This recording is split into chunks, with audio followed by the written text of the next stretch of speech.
Welcome to another in our series of Kehillat Israel podcasts. This is a recording of Rabbi Amy Bernstein's weekly Friday morning Torah study.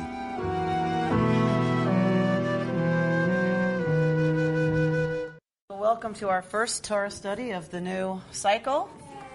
Yay! Of the new year. Yay! Right? And the best part of it is it means we get to return to the book of Bereshit, to the book of Genesis, which is very exciting. We are now going to be in the second portion of every parsha, because last year was the first year of the triennial cycle, so we were reading the first third of every parsha, or thereabouts. So now we'll be in the first 8 verses. Now we're going to be in the second hunk of every parsha. So we're in chapter 2, and at the beginning of chapter 2, we get the creation of a garden, right? So we have 2 creation stories. We know this. We've been studying Torah together enough to know there are 2 creation narratives. We are in the second creation narrative. How does the second creation narrative begin? There is a garden, there are rivers, God plants the garden, and in the garden, God places a person. Ha-Adam. Yes? Ha-Adam, the human.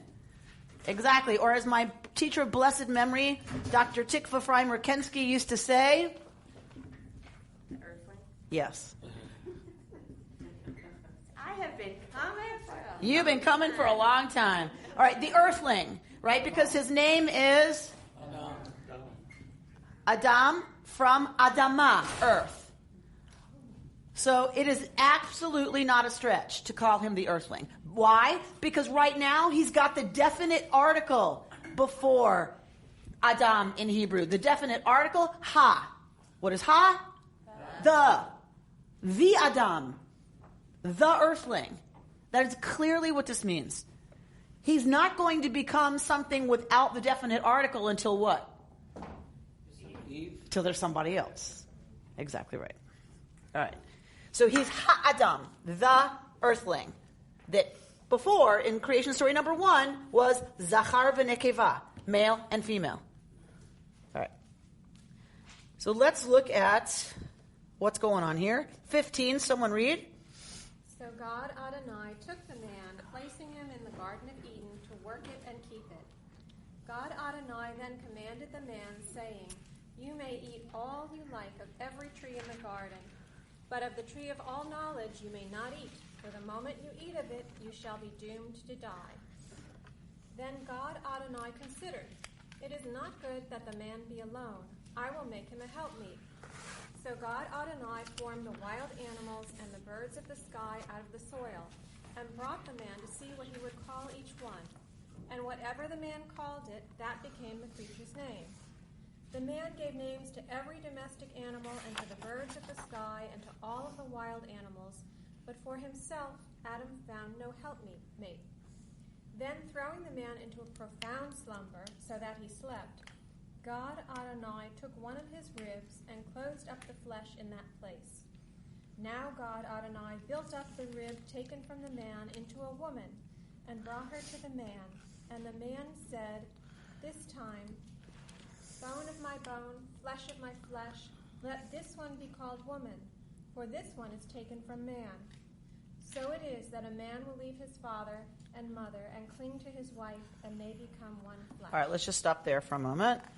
I'm going to try not to spend too long on this so that we can get to the rest of the story, but we'll see how far we get. All right, so in the Garden of Eden, we get the Adam, who's supposed to ovda, to work her, meaning the earth, ulashomra, and to look after her, to guard it.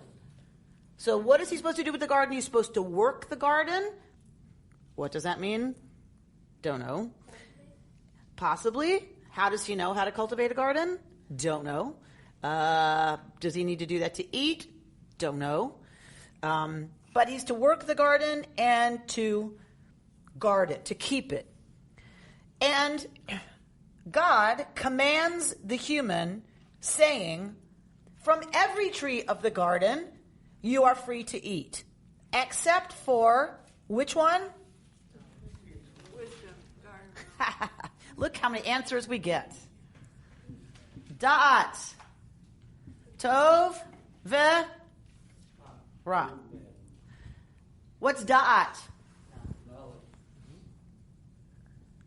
Let's say for now, knowledge. Tov? Goodness. Ra? All right.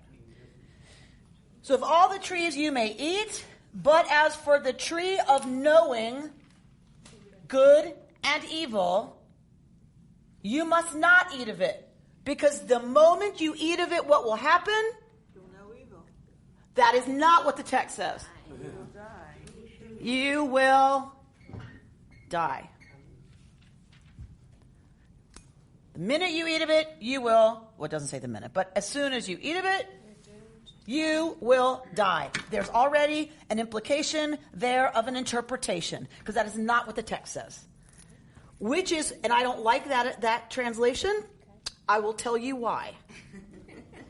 I know you're shocked that I'm going to tell you why I don't like it. So the reason I don't like that is because of one of the things we're going to get to. So what are the concerns so far in the garden? Oh, wait. So let's go to the next verse. And God says, it is not good for what? For the Adam to be levad, to be alone.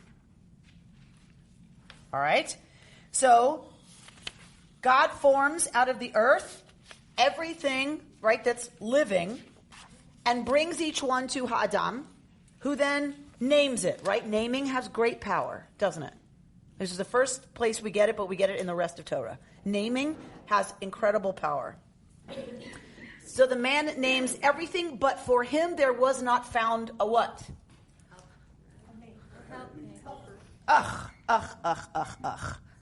English. Ezer. Remember this? Oh, yeah. Ezer kenegdo. What's Ezer? No. Helpmeet. What the heck is that anyway? What does that even mean, helpmeet? Ezer. Helper. What's kenegdo? Corresponding to. What's neged in Hebrew? Opposite. Against. Neged. I fight neged you. I fight against you. You are over and against. You are opposite in some way. So a helper that is his against. His opposite. His corresponding in a way that only happens when you correspond, when you face one another. Let's hold on. We're going to get there. But for right now, what do we know? He's not found anything that is his opposite, that is his, let's say, negative, meaning you have the picture, you look at the reverse, something like that. Exactly. All right? He's not found that. He's not found something that is against him. Meaning facing him, right? So for you to be against, it usually implies in front of me, it's against this way. What about the compliment? So that is, neged does not mean compliment. That doesn't mean that does not mean it is not an interpretation, like balance, but that is not what the text says. So he seems to be looking for something to alleviate the condition of being levad, alone. And what is going to mitigate that condition? Apparently, a helper. Thanks, Lois. A helper that is over and against him. We're not told whose perception that is. Is this the omniscient narrator's perception? Is this Adam's perception? We don't know. Of what he's looking for? It seems to be the omniscient narrator, but, maybe it's from Adam's perspective. We don't know. What we do know, right, is that it wasn't located among the things God had created so far. So God put a tardema on Ha'adam, on the earthling. A tardema is always, think of general anesthesia, right? Complete, gone. Put them out. Offline. Put them out.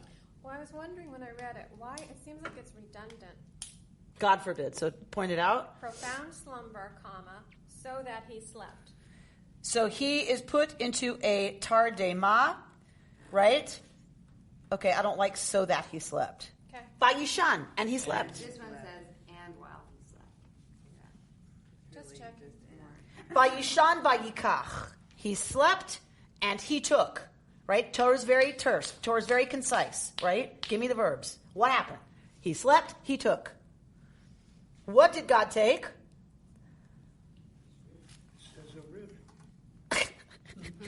Reuben. It says a rib. Nobody wants to say what it says anymore, Reuben. That was very brave of you. I know, right? For him to jump out there like that. All right. So we've seen lots of times in the ancient world, if you think about Greece and you think about other places, Zeus, has somebody spring from his head, right? It is not a terribly unusual thing, right? That something would spring from something else. In our story, this is the first time something has sprung from something else, though. Where does everything else come from? God created it. And in our chapter 2 story, where does God create it all from? The earth. Everything comes from the earth except Eve. She comes from something already alive. Already breathing. Already with the, Ruach Elohim in it. The Spirit of God in it. This is what she's created from. So it says that God took from one of his slotav. So we're not sure exactly what this means. I don't love the interpretation rib. I don't love it. You see why I said it says? Yeah. I love that, Reuben. Already he knows to say it says because he knows. Because it seems a little too weird to think of taking a rib. That doesn't make a whole lot of sense. If God took one of his flanks, that makes a lot more sense.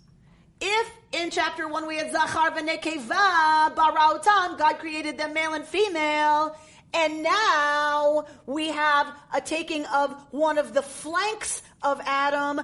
Tell me where the rabbis can harmonize chapter 1 and chapter 2.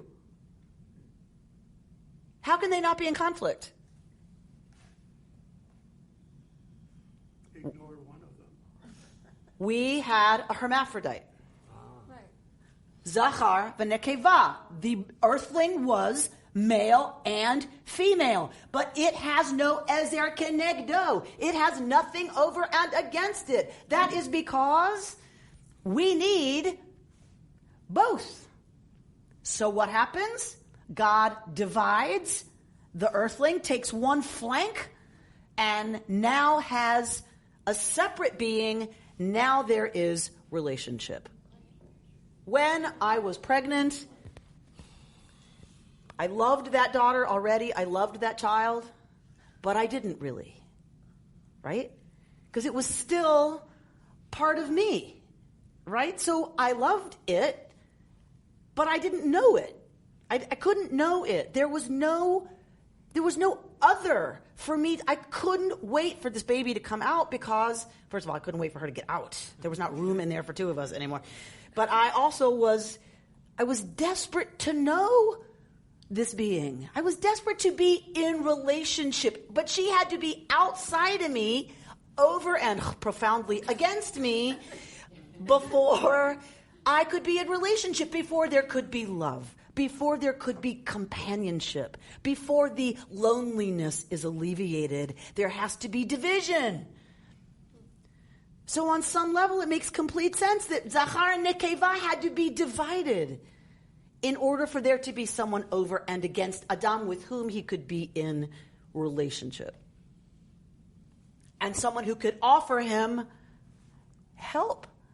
He needs help. She's not a secretary.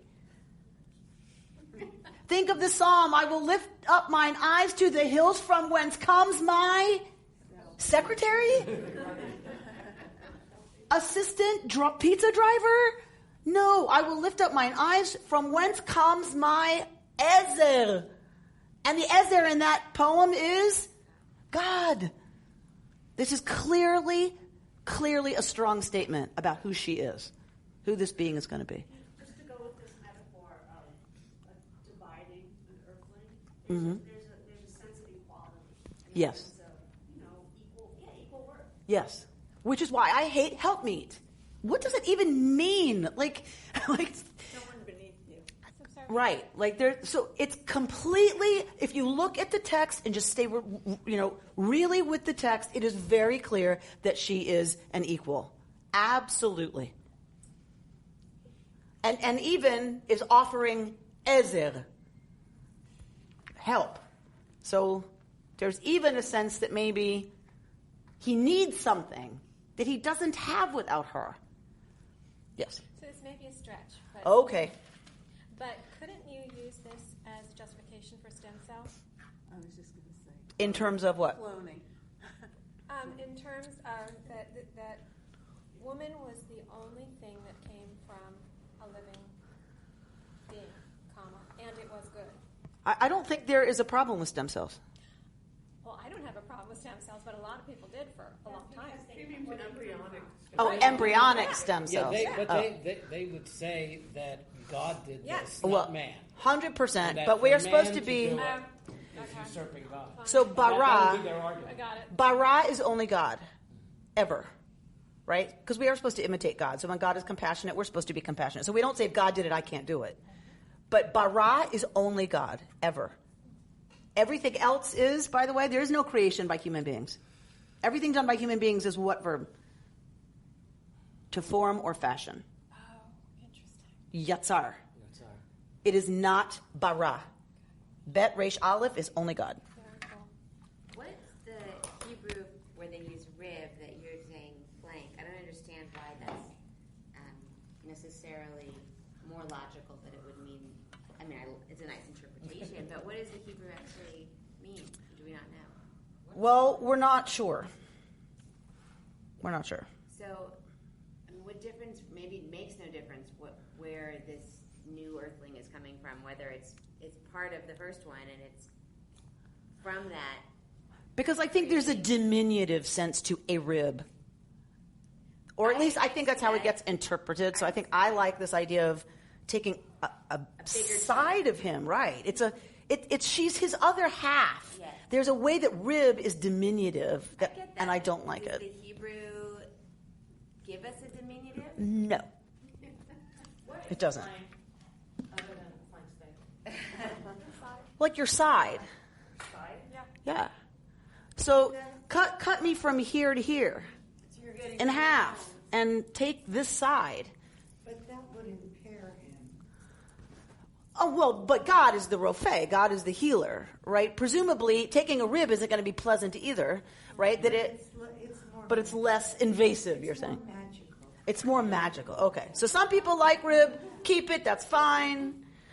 In any case, we get her, right? And God brings her to Ha'adam, the earthling, who says, finally, this one, bone from my bone, a support for the reading of rib. Bone from my bone, basar mi basari, meat from my meat, right? Flesh from my flesh.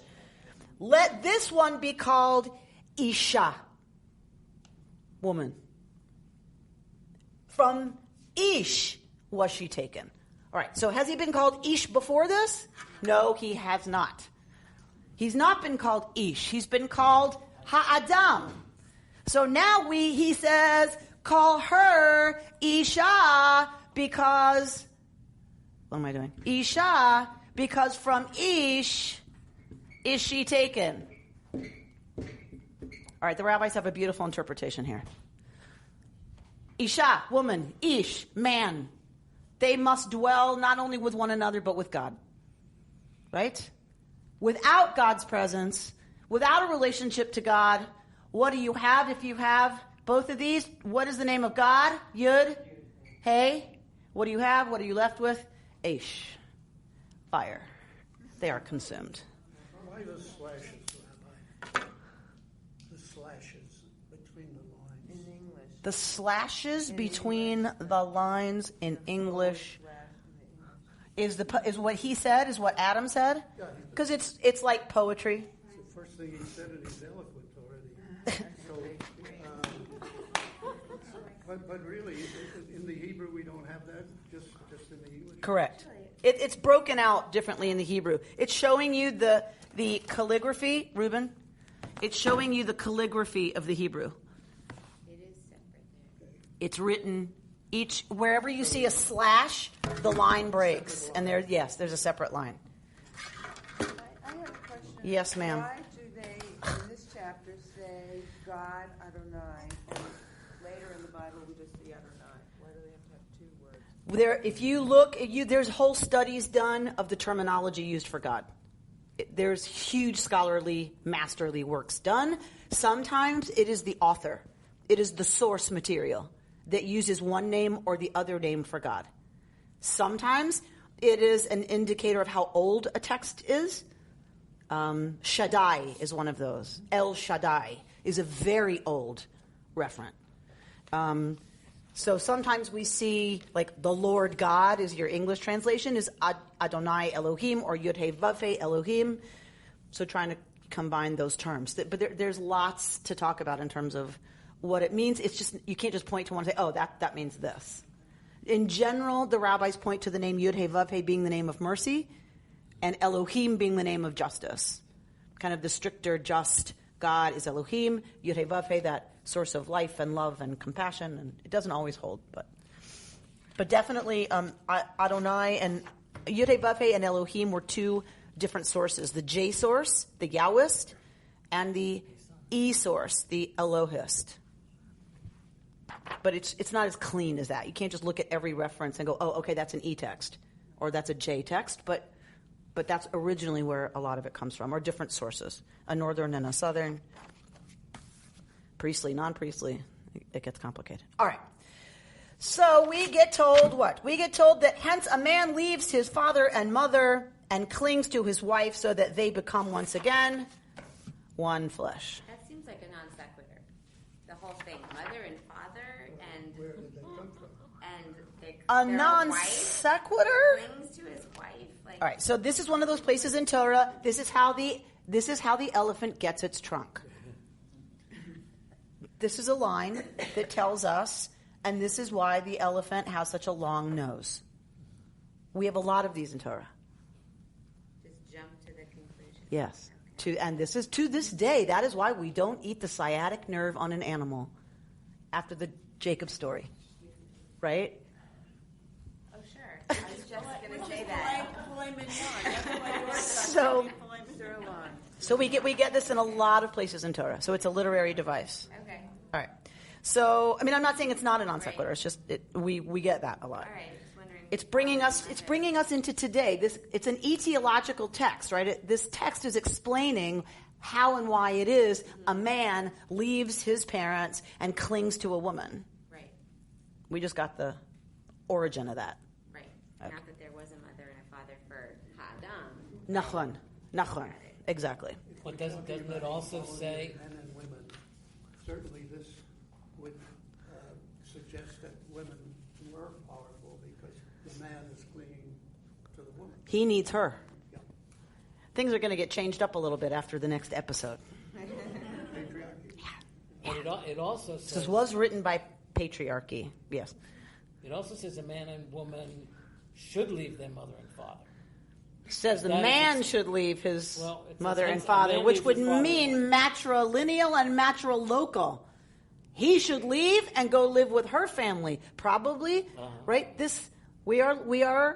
is within memory a time when the culture would have been matrilocal, because there would have been a creatrix. Yes?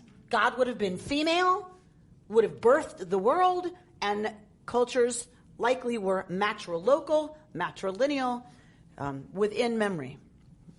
All right. But it doesn't stay that way. This is definitely patrilineal, patrilocal. All right.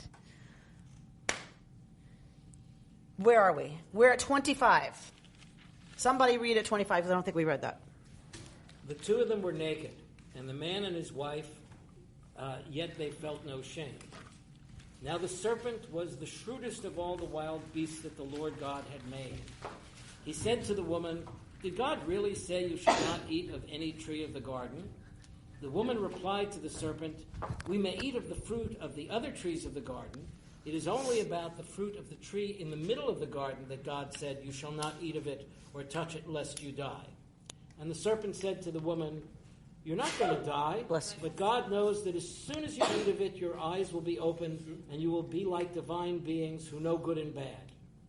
When the woman saw that the tree was good for eating and a delight to the eyes, and that the tree was desirable as a source of wisdom, she took of its fruit and ate. She also gave some to her husband, and he ate.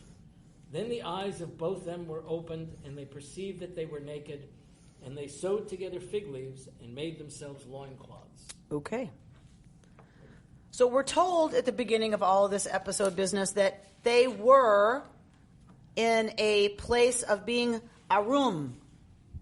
Yes? They are arum. Naked.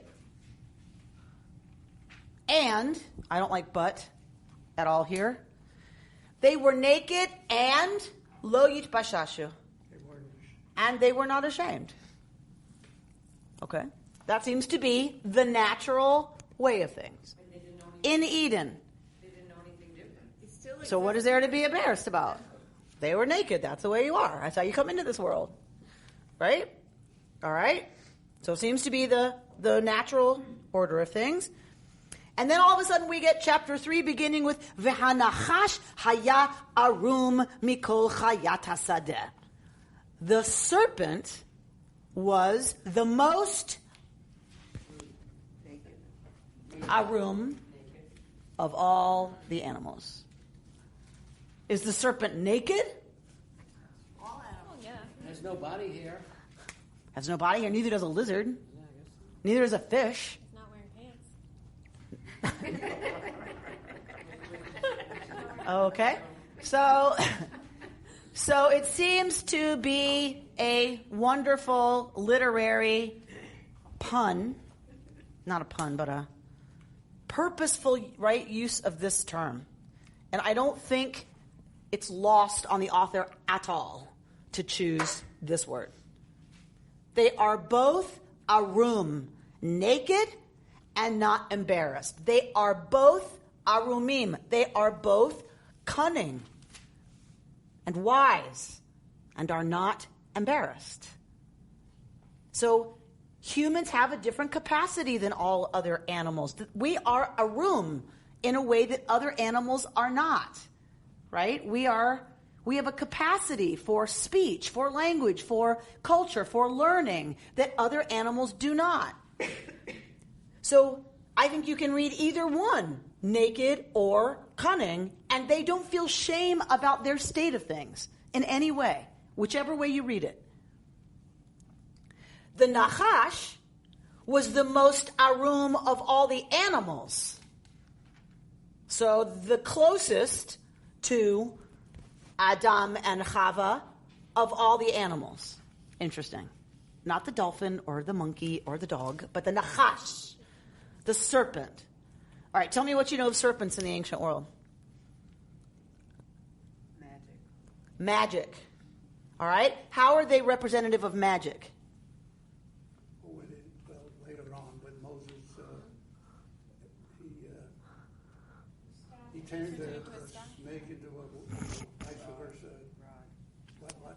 So we see his staff turn into a snake. So do Pharaoh's magicians do the same thing. When the snakes are biting the people and they're dying, he raises up a copper nechoshet, a snake thingy. And it stops the plague. The staff of Asclepius. Yes? The staff with the snake around it. Healing. It's not doctors, it's healing. Because healing was tied to magic, was tied to forces beyond our understanding, comprehension, ability to control, all those things. The original serpent imagery, original, a symbol of the creatress. Does serpent always mean snake? Is a snake always a serpent? No. So what's the big deal with the serpent? It's not just a snake. All right, First of all, it's walking and it's talking. So it is not clearly a snake. Serpent is much, think in your mind of legend, of myth, of powerful mythology and powerful mythological images. It's not a snake. Loch Ness Monster. The Loch Ness Monster. You think of Grundle, right? You think serpent is winged and big and Arum. Dragon. Right. All right. So in that vein, that is what we're dealing with here. And so the serpent comes to the woman, approaches the woman. Remember that this was a symbol for the goddess. The serpent was a symbol, a representation of the goddess. So who does the serpent approach? Of course, the woman.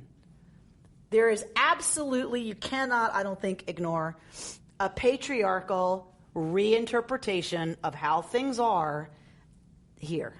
And it's going to be in response to what was. And what was a relationship between women and the goddess that this is going to consider absolutely not only problematic, but evil.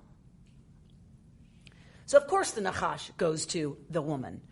Because that's part of our story that, we have to know. Is underneath all this, is behind in the past. And says to her, did God really say you shall not eat of any tree of the garden? Is that what God said? No. So why does the Nachash start with something that is not true?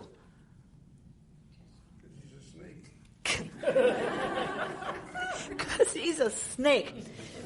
He's setting a foundation with her. So he's setting a foundation, clearly, of a conversation. So, but starting with something that is not accurate, a statement that's not accurate, and asking her, did God really say that? Now, does the Nachash know what God really said? He knew. Mickey says he knows. What? All right. So, we don't know, but It's possible that the woman didn't know because she... Ha, ha, ha, ha, ha, ha, ha. So, hold on to that, Linda. Bring that back to us. We're going to need that again. Did God really say you shall not eat of any tree of the garden? And the woman replies to the Nachash, we may eat of the fruit of the other trees of the garden.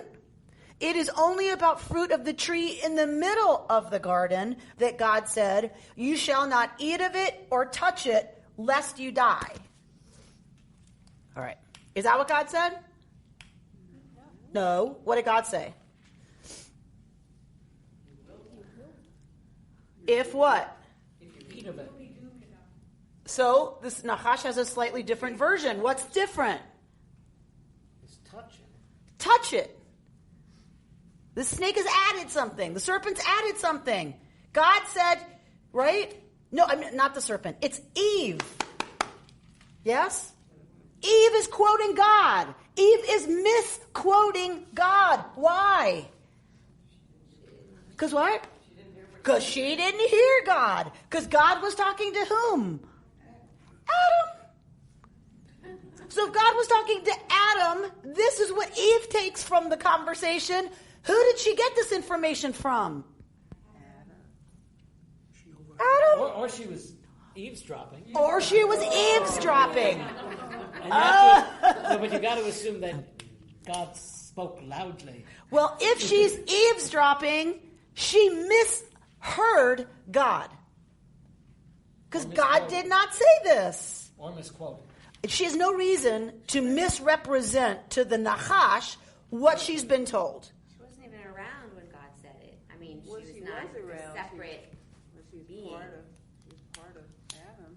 She was part of Adam. You would think she would have heard it, just like he did. Well, if she's a rib, She's a whole flank with an ear. if she's a flank with an ear, maybe she heard it. If she was just a rib, then maybe she didn't. Right? But we can assume she's not held responsible for hearing while she's part of Adam. let's just make that leap. So you're assuming Rabbi he Renner? told her, so he told her. Could this be a siyag, kind of like the rabbis like to institute these sort of fences that they build around the actual rules so that you don't even get close to violating? So maybe Eve is the first halachist, and she understands we shouldn't eat from it, and so in order to make sure we don't eat from it, we shouldn't touch it at all. Don't look at it, don't think about it, don't smell it. You walk by it like this, right? Lovely. Eve as the first rabbi. And this was probably the first example of free will. Of course. So, you shall not eat of it or touch it lest you die. So, why don't I like... Never mind. So, so if you eat it or touch it, she's told you will die. Okay. So,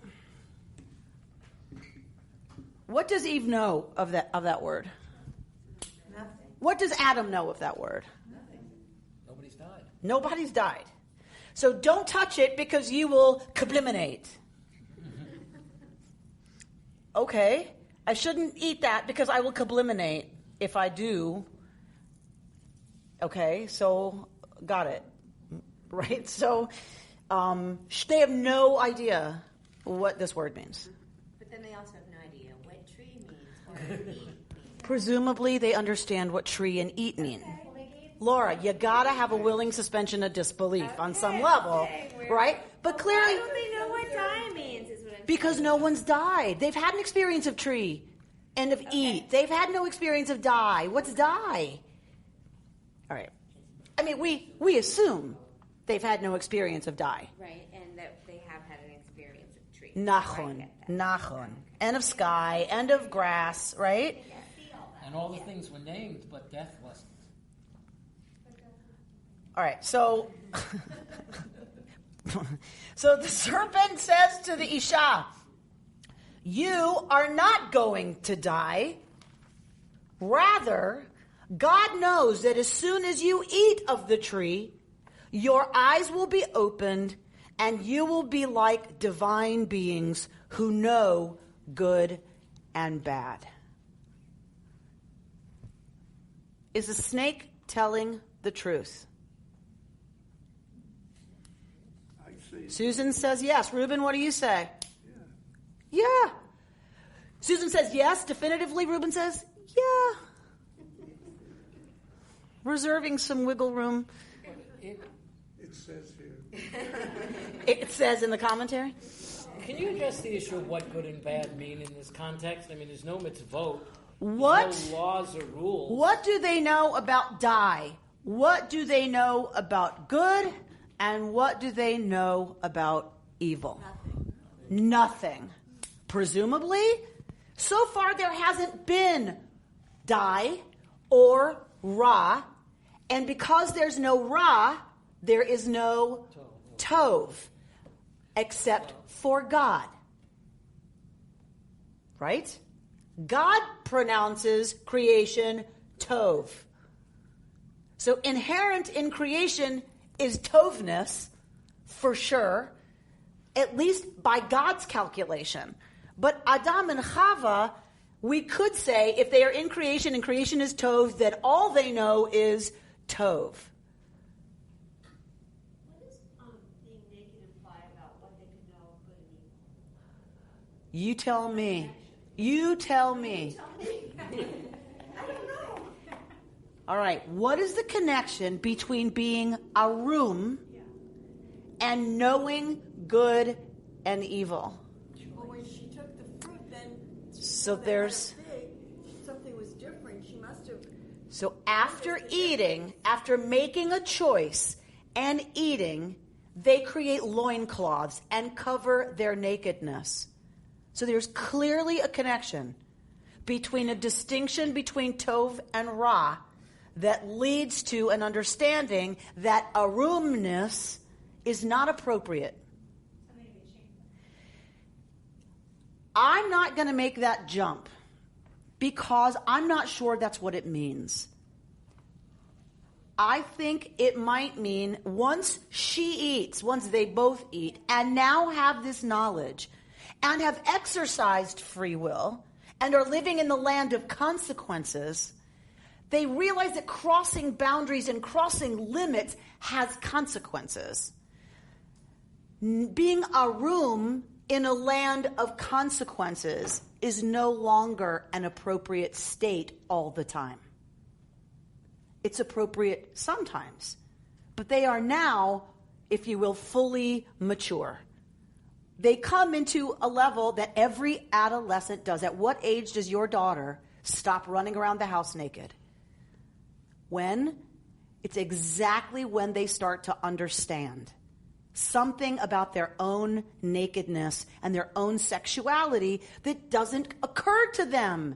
It's not developmentally there at 6, thank God.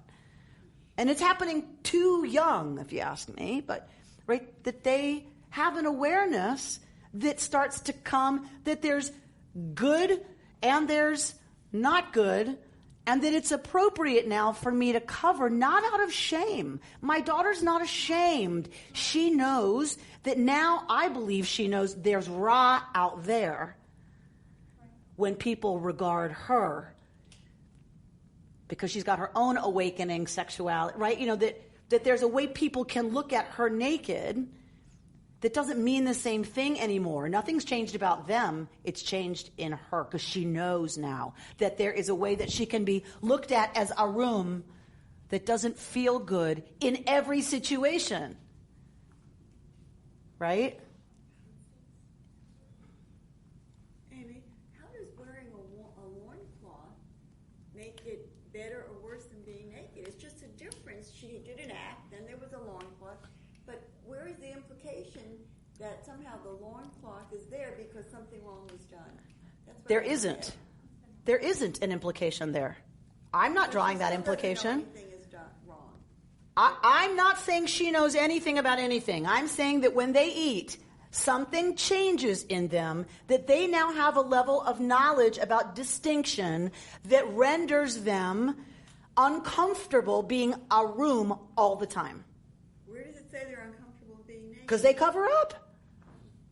They now are going to wear loin. They're going to wear, because we wear clothes. That's why. Yes. So, right, they dress now. So they've covered themselves. Something's changed. And we wear clothes. This is a story about us. This is a story about the world. This is not a story about a garden. This is a story about us.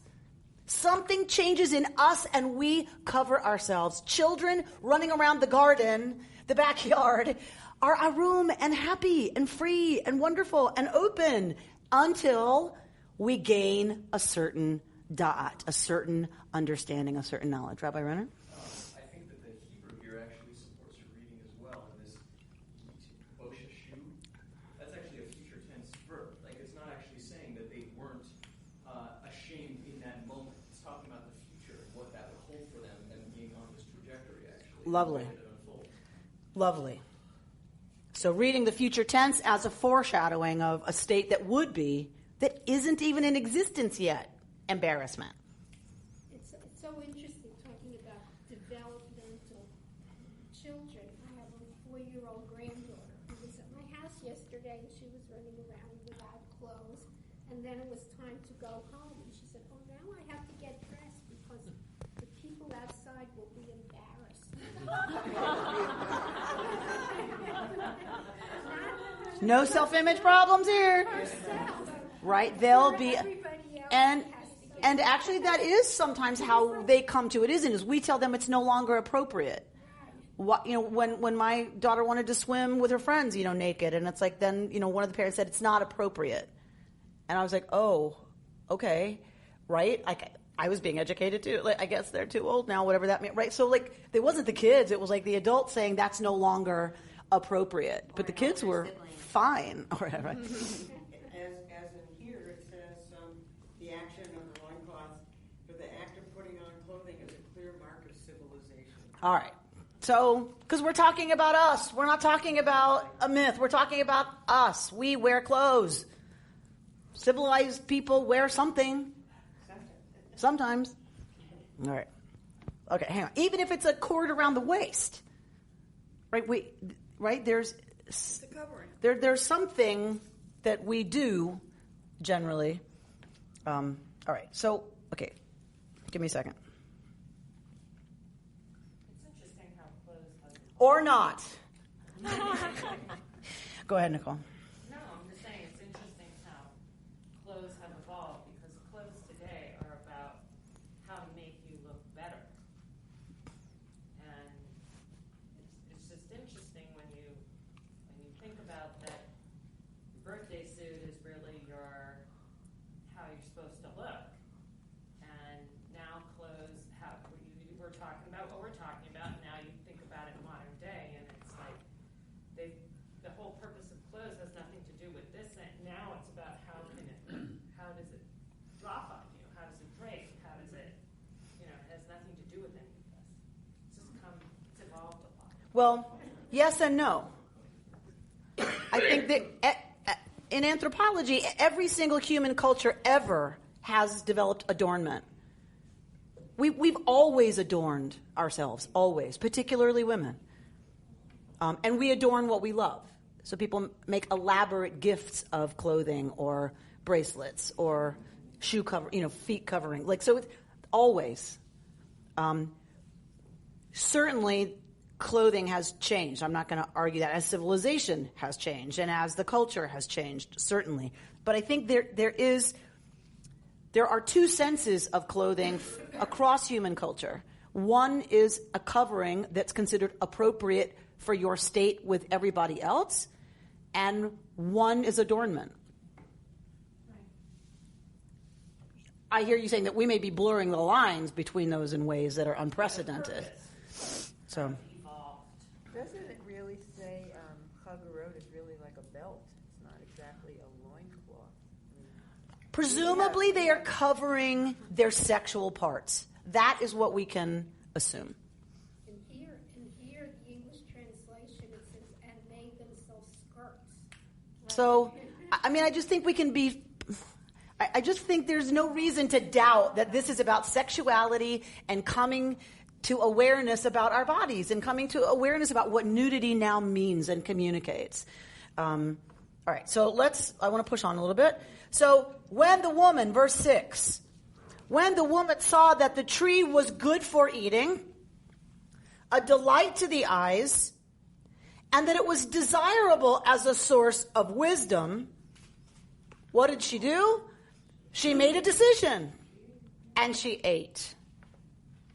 She touched it, and she ate it.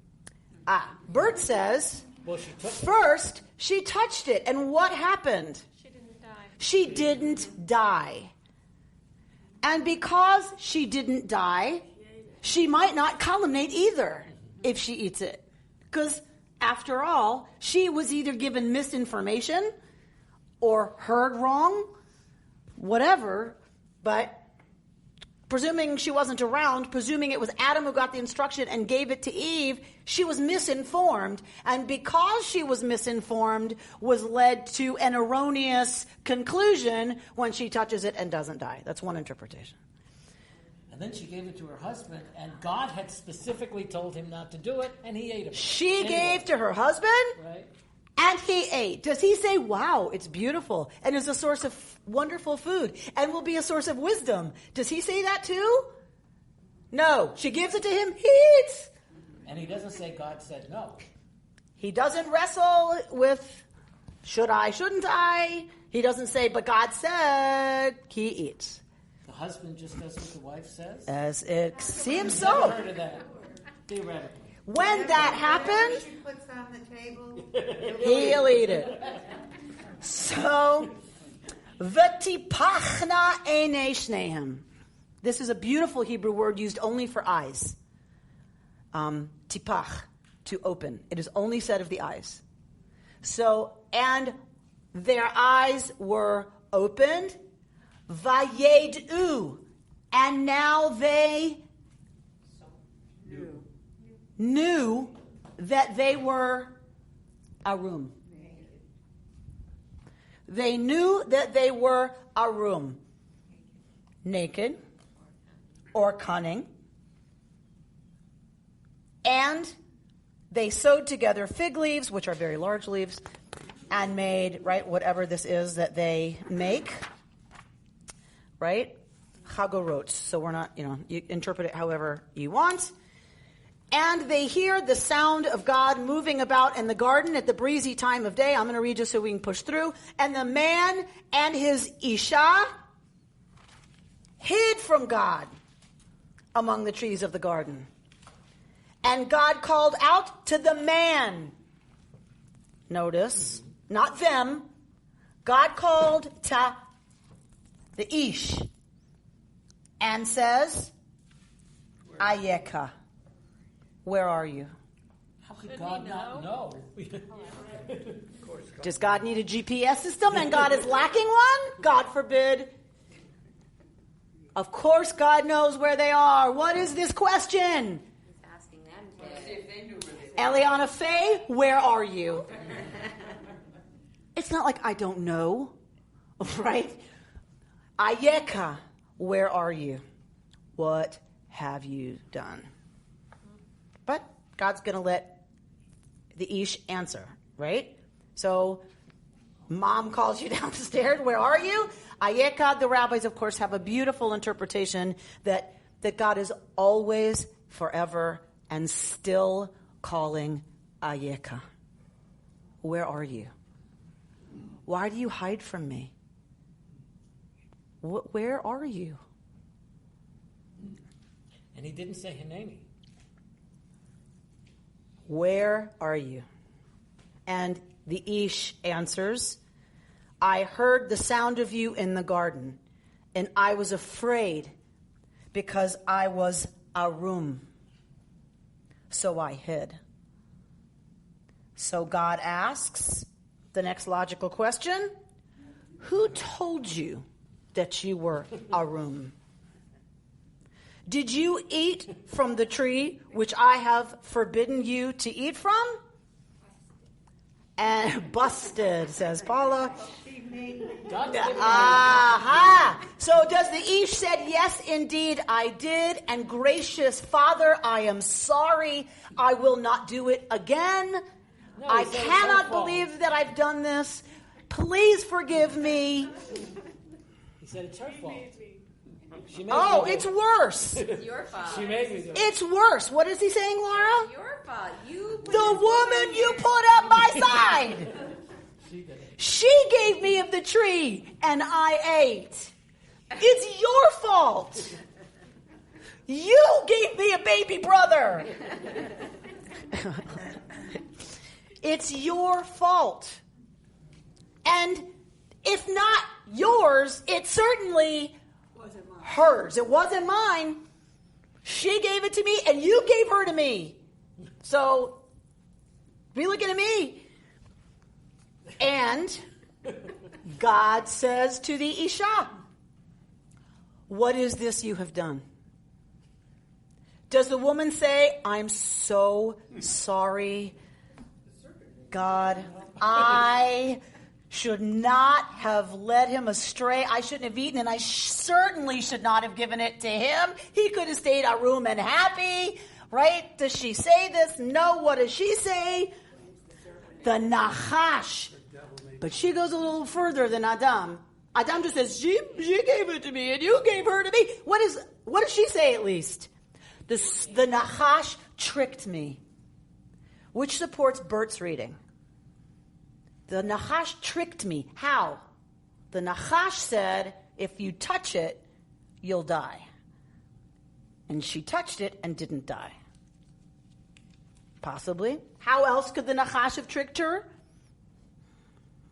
She seems to believe the Nachash did something purposefully to confuse it so that she wound up eating. In any case, does she take responsibility? So have either of them taken any responsibility for their exercising of free choice? Say the rabbis, this is the moment they lose paradise.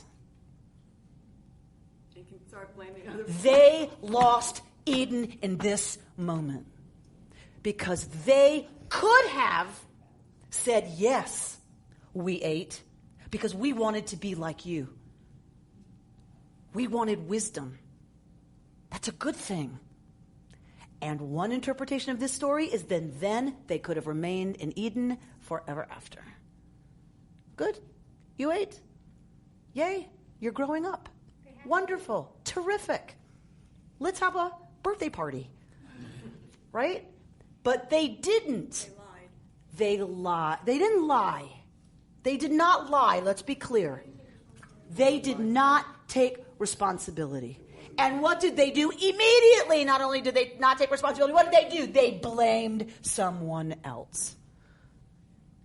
And this is the moment that God realizes, all right, it's over. How we've been together is over. And now the consequences of crossing boundaries, youth to adolescence, whatever we want to talk about, adolescence to adulthood, whatever, crossing boundaries has consequences. Free choice comes with consequences. And knowledge between what is good and what is bad has consequences. You have to cross a boundary to have knowledge. Was it a mistake? I don't know. Because remember, this is a story coming to explain this, not a garden. Because if you push it, really, did we want to hang out in a garden just eating fruit and just hanging around and doing nothing? Okay, I suppose at the end of a busy week, it is my vision of what would be a perfect world and a perfect life, yes. But really, is that what humanity is really about? I don't think so. I think it's about eating the apple. And Tov and Ra are about learning. And learning is about taking action that has consequences and then deciding the next time what to do based on the da'at that you now have. And that's what they moved to now. I once Googled why did Eve take the apple. There were so many explanations I couldn't sit still that long enough to read them all. But one of them was, it said she knew she was perfect, so somehow she had the concept of repentance that she could never have because she did everything perfectly. So she did something imperfectly so she could experience repentance. It's a very rabbinic interpretation, right? You want to read a forgiving way to read it? She did tshuva. Tshuva can't exist in the world without a mistake. And so Eve makes a mistake, so tshuva can enter the world. Very rabbinic. All right, let's look at verse 22. Let's skip over the part that none of us are terribly enamored with. So you're going to give birth in pain, blah, blah, blah. Men are going to work hard. They're going to have careers. 22. Rule over you. 3:22. Read. And the Lord God said, now that the man has become like one of us, knowing good and bad, what if he should stretch out his hand and take also from the tree of life and eat and live forever? So the Lord God banished him from the Garden of Eden to till the soil from which he was taken. He drove the man out and stationed east of the Garden of Eden the cherubim and the fiery, ever-turning sword to guard the way to the tree of life. All right, why did I jump here? God says, now that Ha'adam, back to this Ha'adam business, not the Ish. Now that the earthling has become like us. Thank you, Linda. And it's like plural. Whom? Plural. Knowing the difference between good and evil. So Eve, in wanting to be more like God and eating from the tree, was she right or wrong? She was right. In eating from the tree, God says it God's self. Now they're like They become more like God. That's what she wanted. Okay, she got it. So now that they know the difference between good and evil and have become more like us, you can imagine the rabbinic interpretations here. Who's the us, though? You tell me. Who's us? Not the animals. It has to be. Who's why do us? they say us, plural. It was just referring to what God knows. God and the serpent. Ooh, nice. God and the serpent. Nice, Carol. Very interesting.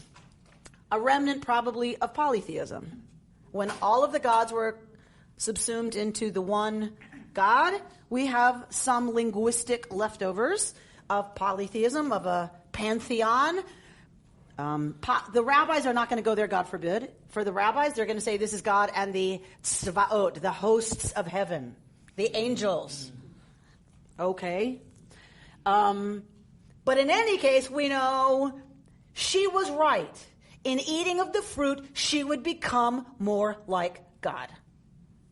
And they are now. And because of that, what if the Ish or the Hadam is going to stretch out his hand and take from what tree? The tree of life. And live forever. That's a different tree. It's a different tree. And what does it suggest? Which I love because nobody pays attention to this enough. What does it suggest about death? It didn't have to be death. Huh? Well, that it's a good thing, that it's something that God wants. Necessary. So tell me what else it means about death in the garden. It doesn't happen in the garden. How do we know that? If he takes from the tree of life, he'll live forever. If he doesn't, presumably, he'll die. Death is already present in the garden. Because I don't like this business that it gets interpreted that because they eat, they're going to die. Where is that in the text? It does not say that. The serpent said that. But that wasn't the truth. God said the moment you eat of it, you will die. They didn't. So lots of people go to, but what it means is the possibility of death enters the world. Pfft. Not necessarily. It's not in the text. The moment you eat of it, you will die. Possibly meaning you will die to being arum and not know it. You will die to a certain kind of innocence. You will die to a level of unawareness. Okay, yes, because God forbid God would lie. Right? There has to be some kind of meaning of what die means. But lest he take his hand and eat of the tree of life and live forever suggests he's going to die if he doesn't do that. So we are created mortal, not immortal. We are created mortal. And once we know the difference between good and bad, no longer is it appropriate for us to even have the possibility of living forever.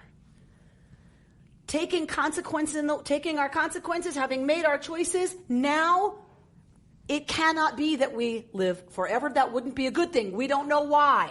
Why was it okay before they did that? Don't know. So what are the only concerns in Eden? One, knowledge of good and evil is a concern. Even in paradise, there's a concern about knowledge between Tov and Ra. The only thing that was wrong in the created world, what was the only thing that was wrong that God had to fix? Adam needed a partner. Loneliness. Loneliness is so dreadful that it was a flaw that had to be repaired.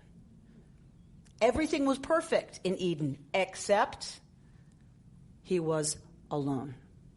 For me, a profound teaching from our tradition about what it means to be human. It means we are in partnership. We must have an ezer kenegdo.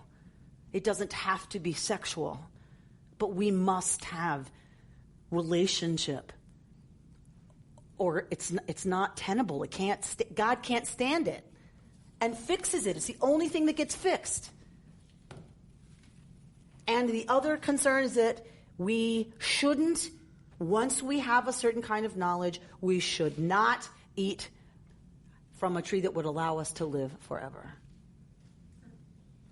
That there is something about our new understanding of who we are, of our place in the world, of what our actions and inaction can do. That means we shouldn't live, any of us, forever. A story for me about not only the loneliness of Adam. For the rabbis, forever this story has been interpreted as a response to God's loneliness. So God didn't want man to be lonely. Because He God knew knew what something about loneliness. And every religion looks for a way to live forever. Reincarnation. All kinds of suggestions. All kinds of theories. And it's interesting that every culture has created myths about living forever. Yes, that it's the primary human concern is our own knowledge of our own finitude. That this is the existential challenge of being a room, isn't it? Including today in the United States, in California, there are myths about how we can live forever. Right? This is Freeze yourself prior to Exercise, diet, But it's- getting shots of this and shots of that. I have one more question. Is back to the idea of the serpent. I think it's really, we learned that God created animals. We're saying from the earth, right? Yes. So the serpent is not of the earth, right? The serpent's not an animal, exactly. We don't get told anything about its origins. Do rabbis interpret this as the serpent is from the same place God is from? No, God forbid. God forbid. I'm curious about this whole notion of the serpent. Is the serpent just the embodiment of evil, or is the serpent? The serpent certainly isn't an animal. The rabbis don't spend a lot of time wondering about the Nachash. They see it as an embodiment of evil, of the Yetzer Hara, the inclination to evil.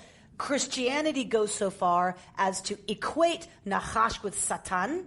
And I believe it's probably in the Talmud also a hint that Nachash, Satan, and the angel of death are all kind of, there together, knowing that, of course, for us, Satan is not what the Christians made it.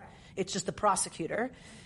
For the rabbis, it's just the character that moves things along in terms of agitating, tempting, right?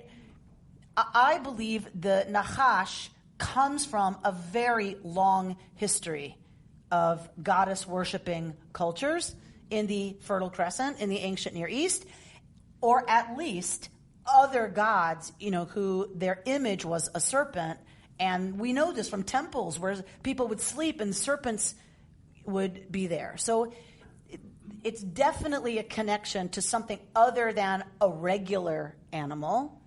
The rabbis don't care so much about it. Feminist scholars are very interested in the ways that it represents a worship of the mother god, because Eve is going to step right. It's going to be in this relationship of, we skipped it, but, kind of stepping on it. It's going to be biting at your heel and you're going to be stepping on it, right? The message is very clearly that needs to be denigrated, and the male god now is all powerful. So there's lots of levels, but where were you going with the Nachash? I was just thinking about the opposition between the serpent and God, and the patriarchy and the matriarchy, and that whole dynamic that plays out in this narrative. Yes. I'm just going to keep thinking about it. Yes. So, and definitely do some digging, do some reading. It's fascinating. Rabbi, when I think of the solitary confinement that we inflict today, and we hear it from the Bible that God said being alone is not good. On its face, it is cruel and unusual to practice this. Right. All right, did I see one more hand before we close? This whole notion of, I'm not familiar with the tree of life, and eating from it would have given them immortality that's no longer okay now that they have knowledge. And I just wondered why we don't hear of this tree of life immortality connection more And what connection there is then with our talking about the Torah as the tree of life, and we're clinging to it, but we know that it's sort of not, its initial promise is no longer attainable. Why is this tree of life sort of news? It's an excellent question. And I haven't thought it through, but my kishkas tell me that it's because there's this knee-jerk need to explain death in terms of our sin. And in some ways, I believe to pin it on Eve, right? The cruel nature of what it means to be self-aware and work so hard only to die. We need some kind, that's the knee-jerk anxiety. And so that's what the focus is because she ate. We sinned, and that becomes the focus. And I think it's very important to shift the focus back to the fact that there was a potential for living forever that has slipped through our fingers along with naivete. Because on the one hand, that's a terrible thing to know. On the other hand, it would have cost us any self-awareness to live forever.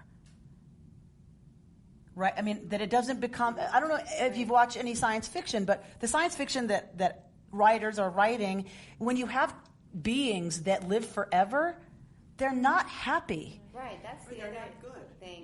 They become so unhappy, they're often not good because they're bored. There's a way, and so I think that there's a deeper relationship to the question of being mortal that gets skipped the minute we have this knee-jerk, well, she ate and therefore death entered the world. I think it's just too clean and it's too simple and it's not nuanced nearly as much as I think the text is, actually. Or as difficult as this knowledge of our own mortality is, the alternative really is not so much better or worse. And so let's just move on from that. And let's cling to the Eitz Chaim. Let's cling to the Eitz Chaim we do have. What is the Eitz Chaim we do have? You said it. The Torah. Wisdom. We got it. We've got Da'at. We're stuck with it. And it means we're mortal now forever. Like there's no possibility not to be now that we have Da'at. So let's use Da'at, right? Let's pursue Da'at because that's what we've got and that's what makes us like God. The same goes true for the life. Because we have a life, we should make the best of what we have. And we have generations. Talk to me, Sarah. That's a more reconstructionist interpretation, I think, that through the generations which we have fostered, life continues. And therein lies... and has our stamp on it. And therein lies our immortality. What is the very next thing that's going to happen after what we just read? Eve gets pregnant.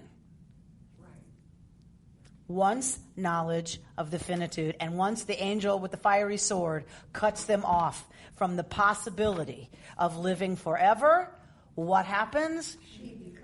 She becomes the creatress. Yes, with their three.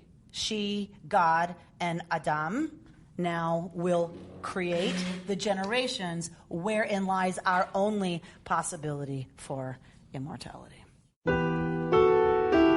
You've been listening to Rabbi Amy Bernstein's Friday morning Torah study from Kehillat Israel in Pacific Palisades, California. For more information, go to our website, www.ourki.org.